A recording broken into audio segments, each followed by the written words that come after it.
ஆறு காணாமற் போகுமா? காணாமற் போகின்ற ஆற்றை நீங்கள் கண்டுள்ளீர்களா? உலகின் பல நாடுகளில் காணாமற் போன ஆறுகள் தொடர்பாக கேள்வியுற்றுள்ள போதிலும் இலங்கையில் அவ்வாறு இடம்பெறுவதை ஏற்றுக்கொள்ள நீங்கள் தயாரா? இந்த குழப்பத்திற்கு பதிலளிக்கக்கூடிய செய்தியே இது. இலங்கையில் உள்ள பல ஆறுகள் ஊற்றெடுக்கும் இடமான ஸ்ரீபாத சரணாலயம் இந்த நாட்டின் நீரேந்து வலயங்களில் மிக முக்கியத்துவம் வாய்ந்த இடமாக திகழ்கிறது.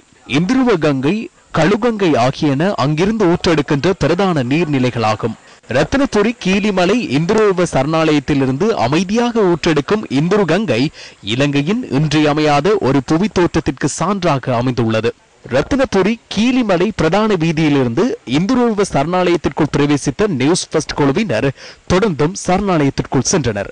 திடீரென பார்வைக்கு மறைந்து போகும் இந்துருவ கங்கையின் நீர்ப்பிரவாகம் ஊற்றெடுக்கும் இடத்தினை கண்டுபிடிக்கும் நோக்கில் எமது குழுவினர் சென்றனர்.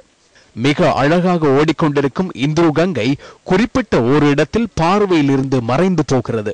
நிலத்துக்கு கீழ் ஊடுருவிய பின்னர் இந்துருவ கங்கை சுமார் 300 மீட்டர் தொலைவில் மீண்டும் நிலத்திற்கு மேல் வெளிப்படுகிறது. கோடை காலத்தில் மாத்திரம் கண்டுகொள்ளக்கூடிய இந்த இடத்தினை உமங் அத்துறை என பிரதேசவாசிகள் அழைக்கின்றனர். பூமிக்கு கீழ் செல்லும் இந்த கங்கை மிக ஆழத்திற்கு சென்று மீண்டும் நிலத்திற்கு மேல் வருவதாக பிரதேச மக்கள் தெரிவிக்கின்றனர்.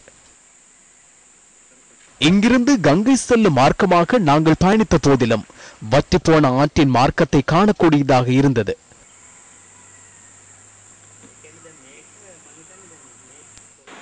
சுமார் 300 மீட்டர் தொலைவில் காணாமல் போன கங்கை மீண்டும் ஊற்றெடுக்கிறது.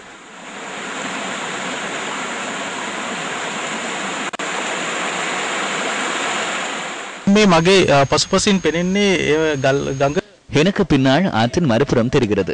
எனினும் இந்த ஆறு இன்று வற்றி போயுள்ளதை காணக்கூடியதாக இருக்கிறது. சுமார் 250 மீட்டர் தொலைவில் நிலத்தின் கீழ் ஆறு ஊற்றெடுக்கிறது. ஆறு ஊற்றெடுக்கும் இடத்தையும் நாங்கள் இந்த சென்று பார்வையிட்டோம். மிக விசேடமான இடம் இது.